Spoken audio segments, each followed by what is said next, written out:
சனி பகவானுக்கான ஆலய வழிபாடு அப்படின்னு பார்க்கும் பொழுது எல்லாருக்குமே திருநள்ளாறு தெரியும். திருநள்ளாறு வந்து சனீஸ்வரனினுடைய கோவில் அப்படின்னு.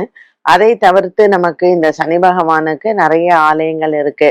திருக்கொள்ளிக்காடு, அதே மாதிரி தேனி மாவட்டத்தில் இருக்கக்கூடிய குச்சனூர், இதெல்லாம் வந்து ரொம்ப இந்த சனி பகவானுக்கு உண்டான ஒரு ஸ்பெஷல் ஆலயங்கள் அப்படின்னு சொல்லலாம். கும்பகோணத்தில் இருக்கக்கூடிய உப்பிலியப்பன் கோவில் ரொம்ப விசேஷமான சனி பகவானுக்கு, சனி பிரீத்திக்கு வைணவ தலங்கள்ல நம்ம வந்து உப்பிலியப்பன் கோவிலை வந்து சொல்லலாம். அண்ட் எங்கெல்லாம் பெருமாள் இருக்கிறாரோ அங்கெல்லாம் வந்து சனி பிரீத்திக்கான ஆலயங்களாகவே நம்ம எடுத்துக்கொள்ளலாம். ஸோ கும்பகோணம் போனீங்கன்னா சனிக்கிழமையாக இருந்தால் பார்த்தீங்கன்னா உப்பிலியப்பனுக்கு அவ்வளோ கூட்டங்கள் இருக்கும். அண்ட் பெருமாள் ஆலயங்கள் எல்லாமே சனி பிரீத்தி ஆலயங்கள் தான்.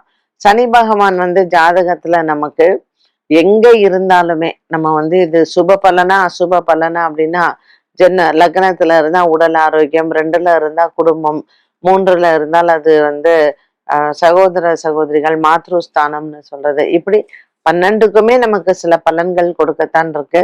ஸோ நவகிரகத்தில் சனிக்கிழமைகளில் எல் தீபம் ஏற்றுவதும் நவகிரகத்தில் சனி பகவானுக்கு, மற்றும் நல்லெண்ணெய் தானம் செய்வதும் ரொம்ப நல்லது. அண்ட் சனி அப்படின்னாலே நமக்கு ஃபர்ஸ்ட் நினைவுக்கு வர்றது ஆஞ்சநேயர் தான்.